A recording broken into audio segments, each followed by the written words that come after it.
السلام علیکم ورحمۃ اللہ وبرکاتہ۔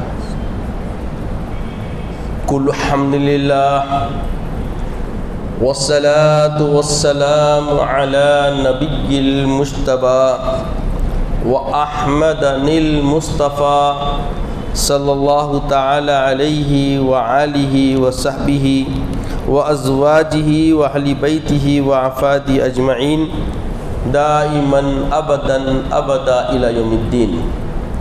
بعدی حمدی وصلاح فاعوذ باللہ من الشیطان الرجیم، بسم اللہ الرحمن الرحیم۔ لن تنالوا البر حتى تنفقوا مما تحبون، صدق اللہ العظیم وصدق رسولہ النبی الامین الکریم لمن الشاہدین والشاکرین۔ تمام تعریف اللہ وحدہ لا شریک کے لیے سزاوار ہے، جو ساری خلقت کا پالنہار ہے، جس کے دست قدرت میں کل جہاں کی بادشاہت ہے، جو چاہتا ہے کر گزرتا ہے، اس کے اختیار کو کوئی روک نہیں سکتا۔ وہ قدیم ہے، ابد الآباد سے ہے اور ہمیشہ ہمیشہ رہنے والا ہے۔ میں گواہی دیتا ہوں کہ نہیں ہے کوئی معبود برحق لائق عبادت سوائے اللہ جل مجدہ کے، اور میں یہ بھی گواہی دیتا ہوں کہ محمد عربی صلی اللہ تعالی علیہ وآلہ وسلم اللہ کے بندے اور خاص رسول ہیں۔ صلاۃ و سلام نازل ہو ہمارے آقا نامدار حضور تاجدار محمد عربی صلی اللہ تعالی علیہ وسلم پر، آپ کی آل پر، آپ کے اصحاب پر۔ بزرگان دین، برادران اسلام، اللہ تبارک و تعالی جل مجدہ کا یہ ہم پر عظیم احسان ہے کہ اس نے ہمیں امت محمدیہ صلی اللہ تعالی علیہ وآلہ وسلم میں پیدا فرمایا۔ نہ صرف پیدا فرمایا بلکہ اپنے حبیب پاک علیہ الصلاۃ والسلام کے امتیوں میں شامل فرمایا، اور حب نبوی صلی اللہ تعالی علیہ وسلم کا شعور بخشا، اور ہماری رشد و ہدایت کے لیے اپنے کلام کو ہمارے آقا سید عالم محمد عربی صلی اللہ علیہ وسلم کی وساطت سے ہم تک عنایت فرمایا۔ اور اسی کلام اللہ میں اللہ جل مجدہ نے اپنے صحابہ کرام کو سند عطا فرمائی، رضی اللہ عنہ ورضوا عنہ، جنہوں نے دین اسلام کو مکمل طور پر ہم تک پہنچایا۔ اس میں سب سے بڑا رول، سب سے بڑے مبلغین اگر کوئی ہیں تو وہ صحابہ اکرام کی حیات طیبہ ہے، جنہوں نے جانی، مالی، روحانی، جسمانی خواہشات کی قربانیوں کے ذریعے دین کی اشاعت فرمائی، دین کے ابلاغ کا کام کیا، اور دین پوری دنیائے عالم میں پھیل گیا۔ اور آج آپ اور ہم جو دنیا میں اتنے ایمان کے جیالے اور اسلام کے شہپاروں کو ہم جو دیکھ رہے ہیں، یہ سب صحیح صحابہ کرام رضوان اللہ علیہم اجمعین کی زندگیوں کی قربانیوں کا نتیجہ ہے، اور ہم اتنی اطمینان کے ساتھ، راحت و فرحت کے ساتھ زندگی بسر کر سک رہے ہیں۔ اس کا اساسی پہلو، اس کا بنیادی پہلو اور اس کا بیسیکلی فاؤنڈیشن جو ہے، یہ صحابہ کرام نے اپنی مالی قربانی، جسمانی قربانی، روحانی قربانی، جانی قربانی اور خواہشات کی قربانی کے ذریعے ہم تک پہنچایا۔ اور جب ان کے ایسے کردار تھے، اللہ تعالیٰ ان سے راضی ہوا۔ نہ صرف یہ اللہ سے راضی ہوا، قربانیوں کے بعد جیسا کہ آپ نے سن رکھا ہے پچھلے جمعہ، حضرت سیدنا ابوبکر صدیق رضی اللہ تعالیٰ عنہ جب پورا مال و اسباب، گھر کے حوائج ضروریات تک اللہ کی راہ میں خرچ کر دیے، تو اللہ تعالیٰ جبرائیل امی کے ذریعے صرف کیا پوچھا کہ کیا ابو بکر اس حالت میں آپ کانٹے ببول کے لگا کے کپڑے پہنے ہوئے ہیں، کرتے کو گنڈیا نہیں ہے؟ جبرائیل نے پوچھا کہ آقا معاملہ کیا ہے کہ ابو بکر کانٹے لگائے ہوئے کپڑوں کو؟ تو بولے ابو بکر صدیق رضی اللہ تعالیٰ عنہ نے پورے مال و متاع مجھ پہ قربان کر دیا اور ان کے پاس گنڈیاں خریدنے کے پیسے نہیں۔ ہائے ہائے ہائے، قربان جائے سیدنا ابو بکر کی۔ پھر جبریل امی کیا بولے؟ اللہ جل مجدہ سلام بھیجتا ہے حضرت سیدنا ابو بکر صدیق کو اور سوال فرماتا ہے کہ اس اتنے سارے قربانیوں کے بعد میں بھی کیا ابو بکر اللہ سے راضی ہیں؟ پوچھنے کے لیے اللہ کا حکم ہے۔ آقا جب پوچھتے ہیں تو سیدنا ابو بکر صدیق رضی اللہ تعالیٰ عنہ عرض فرماتے ہیں کیوں نہیں میں مالک سے خوش ہوں بلکہ پہلے سے زیادہ اور خوش ہوں۔ ہائے ہائے ہائے، قربان جائے سیدنا ابو بکر صدیق، کیسا ایثار، کیسی الفت، کیسی محبت۔ ایک موقع ایسا آیا کہ حضرت الرحمن بن خباب رضی اللہ عنہ سے روایت کرتے ہیں کہ سرکار دو عالم صلی اللہ علیہ وسلم جیش اسرا، جیش کہتے ہیں لشکر کو، اسرا کہتے ہیں تنگ دستی کا عالم، کثر پرسی کے عالم۔ تو جیش اسرا کا مطلب یہ ہے کہ ایک ایسا جیش جو تنگ دستی کے عالم میں تشکیل کیا گیا۔ پیارے آقا سید عالم سرور کائنات صلی اللہ تعالیٰ علیہ وآلہ وسلم نے جیش اسرا کی تیاری کے لیے منبر شریف پہ تشریف لائے اور صحابہ اکرام رضوان اللہ علیہ مجمعین کو ابھارنے لگے کہ جیش اسرا کے لیے تمہاری ضرورت ہے، اہل ثروت، اہل مال، جس کے پاس جو کچھ بھی ہے وہ جیش اسرا کی تیاری میں اپنے آپ کو پیش کرے، ابھار رہے ہیں آقا صلی اللہ علیہ وسلم۔ تو سارے صحابہ بے ہو رہے کہ اب معاملہ کیسے پورا کریں، آقا کا ارشاد ہے۔ تو سیدنا عثمان ذی النورین رضی اللہ تعالیٰ آگے آتے ہیں، عرض کرتے ہیں آقا صلی اللہ علیہ وسلم 100 اونٹ 100 اونٹ مائے ہوائج ساز و سامان کے ساتھ میں اللہ کی راہ میں پیش کرتا ہوں۔ ہائے ہائے، کتنے؟ 1 اونٹ 2 اونٹ نہیں، 100 اونٹ مائے ہوائج اور ساز و سامان کے ساتھ اللہ کی راہ میں پیش کرتا ہوں۔ سوچئے سامان کیا ہوتا ہے، جب جیش کی اب تیاری ہوتی ہے خرد و نوش کے ساتھ، کجاوے کے ساتھ سارے اس کے معاملات ہوتے ہیں۔ تو 100 اونٹ، پھر آقا علیہ الصلوۃ والسلام پھر اعلان کرتے ہیں، پھر تشکیل دینے لگتے ہیں۔ دوبارہ پھر سید عثمان ذی النورین رضی اللہ تعالیٰ عنہ عرض کرتے ہیں آقا صلی اللہ علیہ وسلم میں 200 اونٹ مائے ہوائج ساز و سامان کے ساتھ اللہ کی راہ میں پیش کرتا ہوں۔ پیارے آقا علیہ الصلوۃ والسلام جانتے تھے کہ جیش اسرا کے لیے کافی نہیں ہے، کچھ اور ضرورت ہے، تو پھر اور آپ تشکیل دینے لگتے ہیں اور لوگوں کو ابھارنے لگتے ہیں۔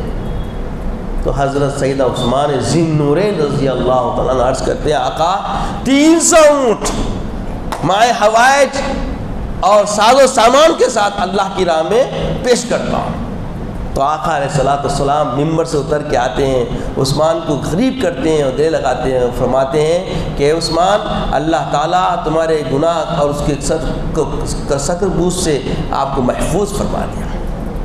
ہائے ہائے ہائے، غور فرمائیے، جب طلب ہو تو طلب اتنی عطا اتنی کرنی چاہیے، ایسا دینا چاہیے، اور دینے کا سلیقہ عثمان غنی ذی النورین رضی اللہ تعالیٰ عنہ پیش فرما رہے ہیں۔ ہائے ہائے، سوچئے اسرہ کی حالات ہیں، تنگ دستی کے عالم میں، ایسی حالات میں لوگ سرمایہ پہ ڈیپینڈنٹ ہو جاتے ہیں، منحصر ہو جاتے ہیں اور تشویش کا عالم ابھر جاتا ہے۔ عزیزوں اور بزرگوں، یہ ایثار عثمان ذی النورین کو سامنے رکھتے ہوئے حالیہ ایام جو ہم نے گزارے ہیں، آپ غور فرمائیے کیسے حالات تھے 2 سال پہلے، یہ جو 3 سال گزرے ہیں گزشتہ، کس حالت میں گزرے ہیں۔ ہر کوئی محتاط تھا، جو سرمایہ جو زر جیبوں میں ہے اس کو محفوظ کر کر بڑی محتاطی کے ساتھ اس کو صرف کر رہے تھے، اور دینے لینے کے معاملات میں ایک بڑے امتحانی بن گئے تھے۔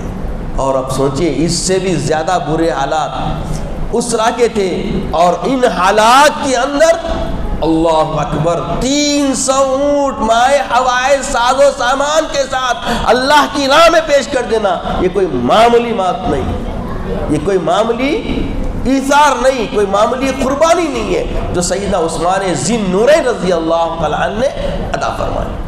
عزیزوں اور بزرگوں، یہاں ہمیں ایک جذبہ ایمانی مل رہی ہے اور ایک تخیل مل رہا ہے جو صحابہ اکرام نے خال سے ہم تک نہیں پہنچایا، اپنے حالتوں کو پیش کیا، اپنے آپ کو پیش کیا، اور اپنے عملی کردار کے ذریعے اللہ کے پیغام، اللہ رسول کی محبت و الفت کی حقیقی پہلوؤں کو انہوں نے عملی طور پر جامہ پہنا کر ہم تک پہنچایا ہے۔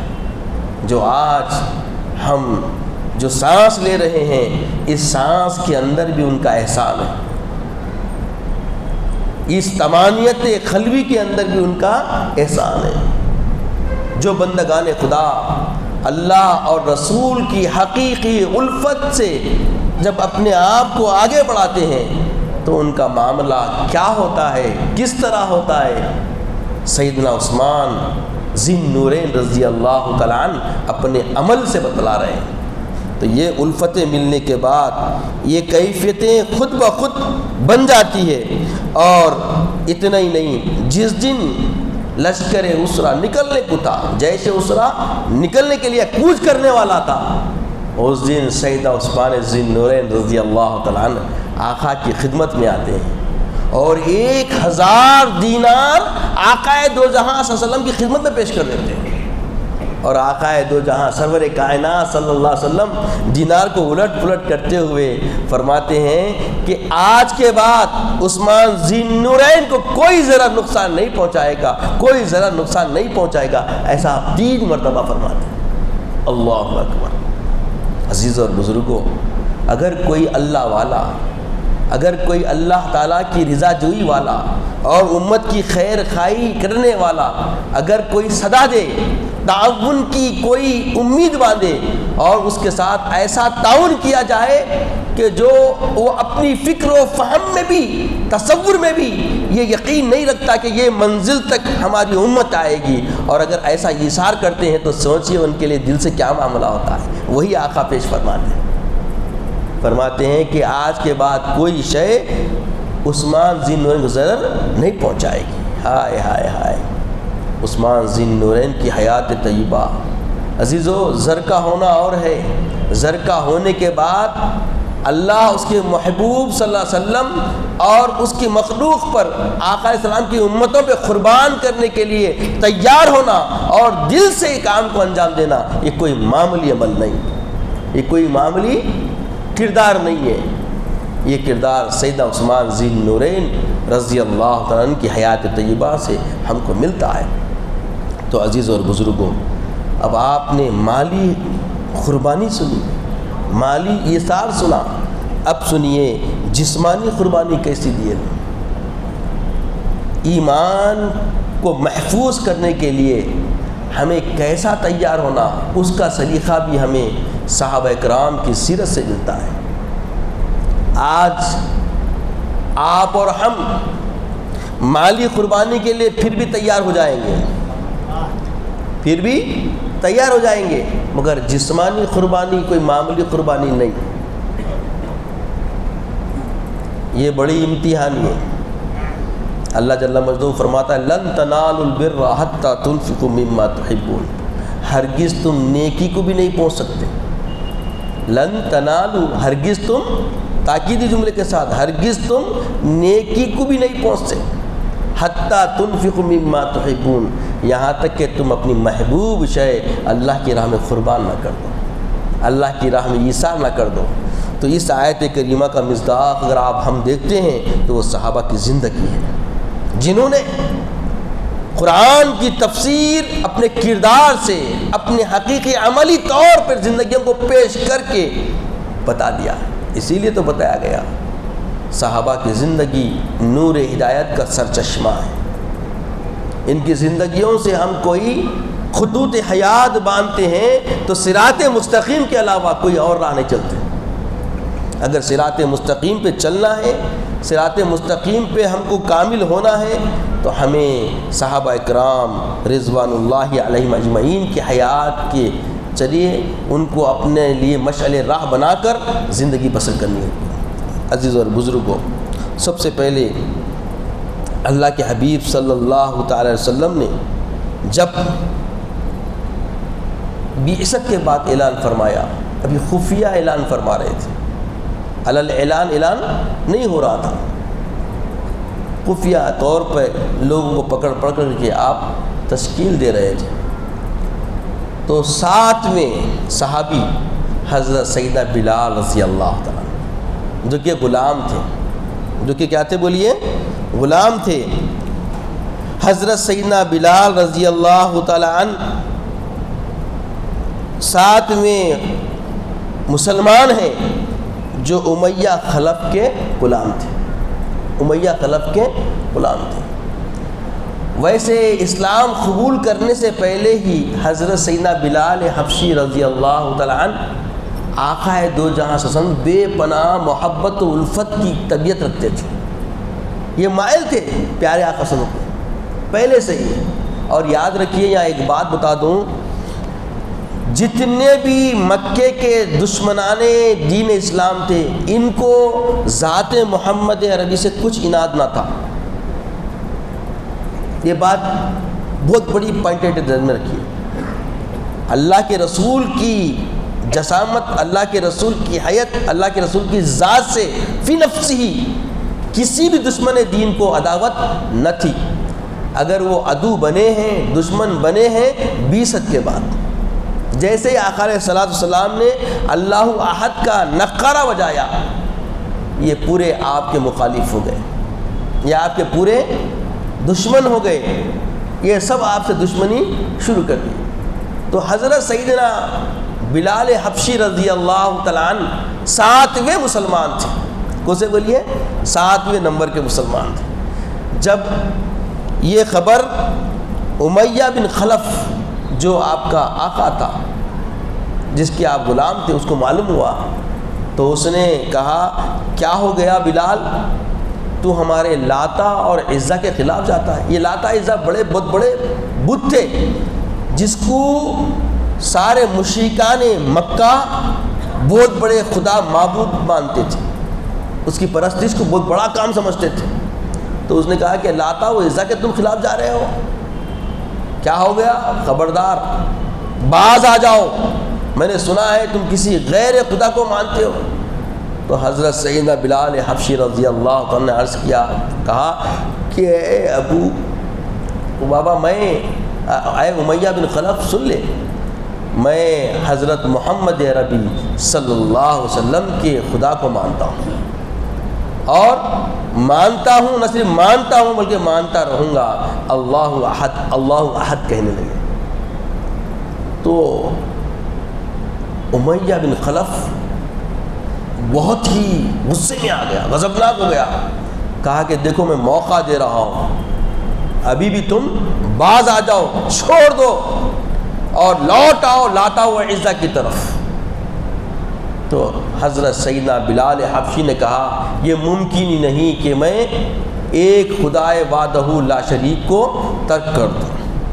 وہ برحق ہے اور میں مانتا ہوں، دل سے مانتا ہوں. تیرا جسم پہ تو ستم چلے گا مگر میرے دل کی کیفیت کو تو نہیں سمجھے گا، اور میں اس سے باز آنے والا نہیں ہوں، اسے ترک کرنے والا نہیں ہوں.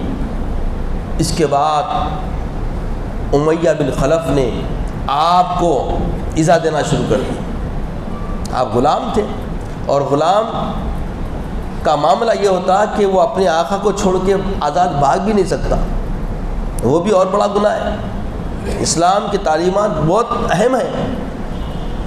آپ کے ساتھ اظہار آسانی شروع کر دی، آپ کو تکلیف دینا شروع کر دیا، تکلیف کا پیمانہ اس انتہا پہ لے کر چلا گیا کہ جب آپ نہیں سننے لگے تو آپ کو گرم ریت میں لٹایا جاتا، آپ کے سینے پہ بڑے بڑے پتھر رکھے جاتے اور آپ کے پیروں کو رسی باندھ کے کھینچا جاتا، اور اس کے بعد پھر تشکیل دیتا، پھر پوچھتا کہ بولو، امیہ بن خلف بولتا کہ بولو اب تم باز آ جاؤ گے؟ پھر کہتے بلال حبشی رضی اللہ تعالیٰ عنہ، ارے تو نے لذت ایمانی سمجھی کیا ہے؟ اللہ احد، اللہ احد، میں محمد عربی کے خدا کو مانتا ہوں اور اسی پہ میں چلتا ہوں، اسی پہ چلتا رہوں گا۔ اب یہ اور مشتعل ہو گیا اور ظلم و زیادتی بڑھا دی، اور امیہ بن خلف نے آخر میں آپ کو ایک ایسے مقام پہ لے گیا جو ہررا مقام ہے، جہاں کی زمین دھوپ کی تپش سے بڑی گرم ہوا تھی، اگر وہاں کوئی گوشت کا ٹکڑا رکھے تو وہ بھن جائے، ایسے گرم مقام پہ لے جا کر وہاں کی گرم ریت میں آپ کو لٹا دیا اور آپ کے سینے پہ پتھر رکھا اور پیروں کو رسی باندھ کے وہاں کی وادیوں میں، پہاڑوں میں گھسیٹنے کے لیے اپنے غلاموں کو دے دیا، اور پوری پیٹھ لہو لہان کر دی گئی، پورے جسم سے خون نکلنے لگا۔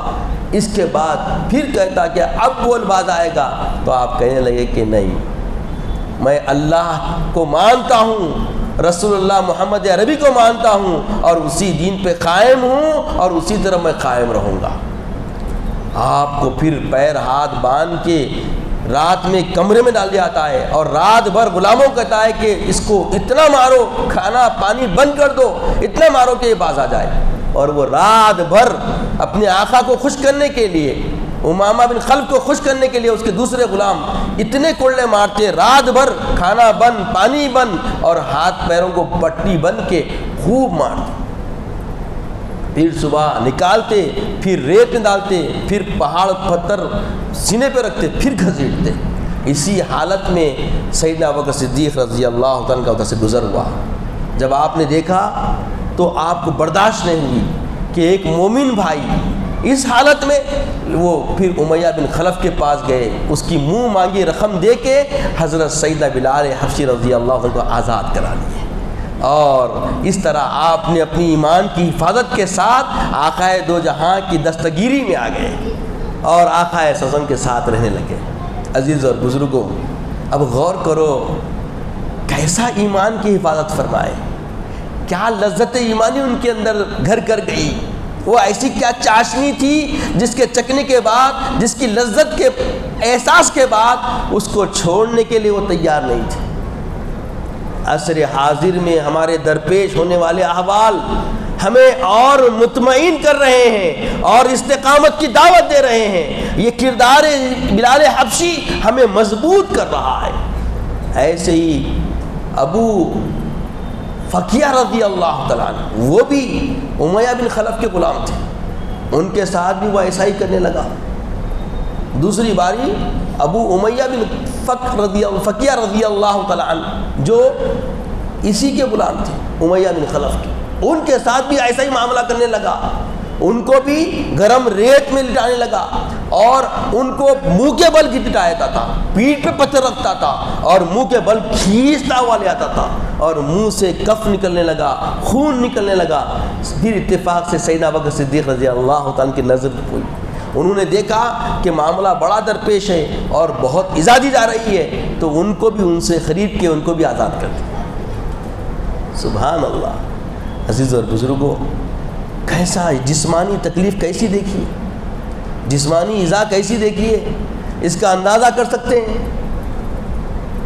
آج لانچنگ کے نام سے جو بھی معاملات ہو رہے ہیں اس کو دیکھ کے ہم پریشان ہیں، مگر یاد رکھیے کچھ بھی نہیں ہے، اس سے زیادہ قربانیاں، اس سے زیادہ ایثار، اس سے زیادہ حد برداشت سے آگے بڑھ کے ایمان کی حفاظت کرنے والے وہ ہمارے صحابہ رضوان اللہ علیہم اجمعین ہیں، جن کو اللہ نے سند دی رضی اللہ عنہ اور رضی عنہ، اللہ ان سے راضی ہوا، وہ اللہ سے راضی ہو۔ کوئی معمولی بات نہیں ہے، یہ بات کو سمجھنا ہے۔ آج ہماری نسلوں کو یہ پیغام ہم نہیں دے رہے ہیں۔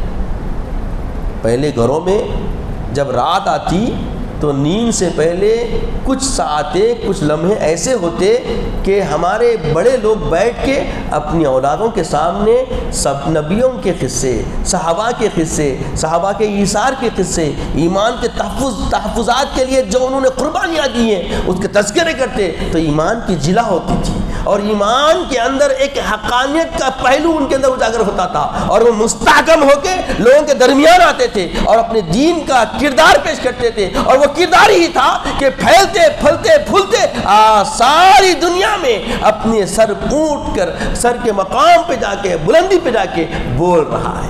یہ ایسے ہی نہیں پہنچا ہم تک۔ آج عمل کا فقدان ہے، آج تشکیل دینے کا فقدان ہے، آج اپنی اولادوں کی تربیت کا فقدان ہے۔ خدا را جاگنے کی ضرورت ہے۔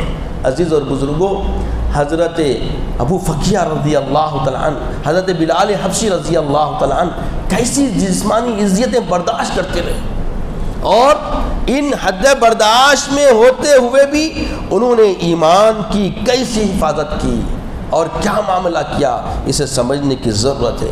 عزیز اور بزرگوں، اس کے بعد یہیں معاملہ ختم نہیں ہوتا ہے، اس سے بڑی اور قربانیوں کا معاملہ کیا ہے۔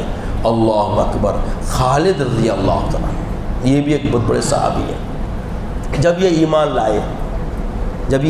ایمان لائے اس کا علم ان کے والد کو ہو گیا، ان کے والد کو ہو گیا، تو ان کے والد نے آپ کو بلا کے کہا کہ اے خالد، تو نے لاتا ہوا عزا کو چھوڑ دیا، سنا ہے کہ تو نے محمد کے خدا کو ماننے لگا ہے صلی اللہ علیہ وسلم، باز آ جا اور فوری رجوع ہو جا، ورنہ میں تیرا بہت برا حال کروں گا۔ گفتگو کرتے کرتے جب دیکھتا ہے کہ حضرت خالد رضی اللہ تعالیٰ عنہ ماننے تیار نہیں ہے، تو اس کے ہاتھ میں موٹی عصا ہوتی ہے، وہ عصا سے اتنا پیٹتا ہے کہ عصا کے ٹکڑے ٹکڑے ہو جاتے ہیں، اور حضرت خالد رضی اللہ تعالیٰ عنہ وہاں سے راہ فراری اختیار کر کے آقا علیہ السلام کی آغوش میں آ جاتے ہیں اور وہیں رہنے لگتے ہیں۔ کچھ وقت گزرتا ہے، کچھ وقت کے بعد ایک وادی میں، ایک پہاڑ کے سائے میں آپ نماز پڑھ رہے ہوتے ہیں، اور اس کا علم آپ کے والد کو ہو جاتا ہے، اور وہ اپنے دوسرے فرزندان کو بھیجتا ہے کہ جاؤ خالد کو پکڑ کے لے کے آؤ۔ آپ کو پکڑ کے پھر لے آیا ہے۔ پھر والد کہتے ہیں کہ اے خالد، باز آ جا، رجوع ہو جا، اور تو باز نہیں آئے گا تو تیرا حال بہت برا کر دوں گا۔ بات کرتے کرتے لاٹھی اٹھا کے آپ کے سر پہ مارتا ہے، اور ایسا زور سے مارتا ہے کہ لاٹھی دو ٹکڑے ہو جاتے ہیں اور آپ بے ہوش ہو کے نیچے گر جاتے ہیں۔ آپ کو اپنی خیر میں بھوکا پیاسا کمرے بند کر کے رکھتا ہے، اور آپ راہ فرار اختیار کر کے پھر دوبارہ آقا دو جہاں سلم کے آغوش رحمت میں آ جاتے ہیں۔ عزیز اور بزرگوں، ایمان کی روشنی جب جگتی ہے تو وہ سارے جسم، فکر، فہم اور عقل کو روشن کر دیتی ہے، اور جب یہ روشن ہوتی ہے تو باطل کا کیسا بھی ستم ہو، باطل کی کیسی بھی ظالمانہ کیفیت ہو، ان کیفیتوں میں بھی اللہ احد کے علاوہ کوئی اور نعرہ زبان سے نہیں نکلتا، اور یہی کیفیت صحابہ رضوان اللہ علیہم اجمعین کی سیرت طیبہ میں نمایاں نظر آتی ہے اور بالکل واضح نظر آتی ہے۔ عزیز اور بزرگوں، اتنا ہی نہیں کہ ابی شیبہ یہ ایک خطے کا نام تھا، ایک وادی کا نام تھا، جو حضور صلی اللہ علیہ وسلم، بنو ہاشم اور بنو ابو طالب کے لیے ذاتی طور پہ انہی کے لیے مقام تھا۔ یہ جو جو مخالفت کی جا رہی ہے، یہ اب ہو رہی نہیں، یہ پرانے حربے ہیں مشرکین کے، یہ مشرکین کے پرانے قدیم حربے ہیں۔ جب ان سے کچھ نہیں بن پڑتا، لین دین بند کر دو، ان کو دینا کوئی بھی خرد و نوش کے معاملات نہ کھو دو، ان کو بالکل بائیکاٹ کرو، تو یہ بائیکاٹ والی ان کی جو چال ہے، یہ چال نئی نہیں ہے، ان کے اجداد جو مشرکین تھے وہ بھی ایسے ہی کیا کرتے تھے، اور یہی معاملہ حضور صلی اللہ علیہ وسلم، بنو ہاشم اور بنو ابو طالب کے ساتھ، جو بھی آقا علیہ السلام کے معاونین، محبین اور آپ کے اوپر جو بھی ایثار کرنے والے ہیں، ان سب کے ساتھ انہوں نے کیا، اور یہ سب کو محصور کر دیا گیا شعب ابی طالب نے۔ صحابہ ابی طالب ان کو محصور کر دیا گیا اور ان سے لین دین سب بند کر دیا گیا۔ اس کے بعد ایسا وقت گزرا 3 سال تک کوئی رسد باہر سے اندر نہیں آتی اور اندر کا کوئی فرد باہر نہیں آتا، ایسی پابندیاں لگی رہی۔ اتفاق سے حضرت سعد رضی اللہ تعالیٰ عنہ جو اہل ایمان میں سے، مگر آپ نہ بنو ابو طالب کے تھے نہ بنو ہاشم سے تھے، مگر یہ کیونکہ صحابی تھے، ایمان لا چکے تھے، یہ ساتھ میں ان کی خدمت میں چلے گئے تھے۔ اور حضرت سعد رضی اللہ تعالیٰ عنہ بیان کرتے ہیں کہ حالات اتنے برے ہو گئے، کھانے پینے کے لیے کچھ میسر نہیں رہا، تو گھاس کو ابال کے گھاس کھا کے لوگ زندہ رہتے تھے، اور حالات اتنے برے ہو گئے، ابتر سے بدتر ہو گئے کہ آخر میں ایک چمڑے کا ٹکڑا پایا، اس چمڑے کے ٹکڑے کو میں نے جلا دیا، خاکستر کر دیا، اور وہ جب بالکل کالا جل کے کوئلہ بن گیا تو اس کو پانی میں گھول کے ستو کی طرح پی کے زندہ رہا۔ اللہ اکبر، اللہ اکبر۔ یہ حبیب پاک علیہ الصلوۃ والسلام آپ کے حوارین کی حقیقی زندگی کے پہلو ہیں جنہوں نے جسمانی قربانی دی۔ اس کے بعد ان قربانیوں کے ذریعے ایمان کو محفوظ فرما کر ہم تک پہنچایا۔ تو آج ہم جو ہمارے بابا و اجداد مسلمان ہیں، ہم کو ورثے میں ایمان مل گیا، اسلام مل گیا، تو اس کی قدردانی کی کیفیت ہمارے اندر وہ نہیں جو صحابہ والی ہے۔ عزیزو، اگر یہ حرارت ایمانی کی حقیقت ہم پہ آشکار ہو جائے اور اس کے احساسات اور اس کی حرارتیں ہمارے سینے میں جاگوزی ہو جائے، تب ایمان کی سید چاشنی و لذت ہمارے سے کردار سے ظاہر ہوگی۔ آج کردار میں کمی آنے کی وجہ، اخلاق کے گر جانے کی وجہ، علت بنیادی یہی ہے کہ ہم اس سے غیر آشنا ہیں۔ بالکل ہم کسی طرف سے بھی اس طرف سماعت نہیں رکھتے اور ان حقیقت سے آشنائی نہیں رکھتے۔ آج نقصان، خسارے جتنے بھی ہمارے محبین میں، ہمارے متعلقین میں رونما ہو رہے ہیں، آج جو مرتد ہو رہے ہیں ہماری نسلیں، اس کی بنیادی علت وجہ یہ ہے کہ اسلام کی حقانیت کو وہ جانتے نہیں۔ ان تک پیغام پہنچانا ہم سب کی ذمہ داری ہے۔ آج جو بھی ہمیں جمعہ کے ذریعے پیغام مل رہا ہے، اس کو محفوظ کیجئے، اپنے اذہان میں محفوظ کیجئے، اور اپنی اولاد، اپنے متعلقین، اپنے چھوٹے ننھے منھے بچوں کے سامنے اس کو بیان کیجئے، تاکہ ان کی فکر و فہم میں آئے اسلام کیا ہے، اسلام کس طریقے سے، کیسے یہ حق کا راستہ ہم تک پہنچا ہے۔ اہدنا الصراط المستقیم کے چلنے کے لیے ہر کسی کو اپنی سمجھ کے اعتبار سے اس میں راہ ڈھونڈنے کی ضرورت ہے، اور جب ہم راہ ڈھونڈ لیں گے تو جب معلوم ہوگا کہ ایمان کی حقیقت چاشنی کیا ہے، لذت کیا ہے، اور اس کی آشنائی سے کیسا سرور پیدا ہوتا ہے۔ تو عزیزوں اور بزرگوں، میں اپنی بات کو سمٹتا ہوں، وقت ہو چکا ہے۔ تو جیسا کہ ہم نے ایک طریقہ شروع کیا ہے، پچھلے وقت ہم نے ایمان مجمل پڑھا تھا۔ اب ایمان مجمل کیا ہے؟ آپ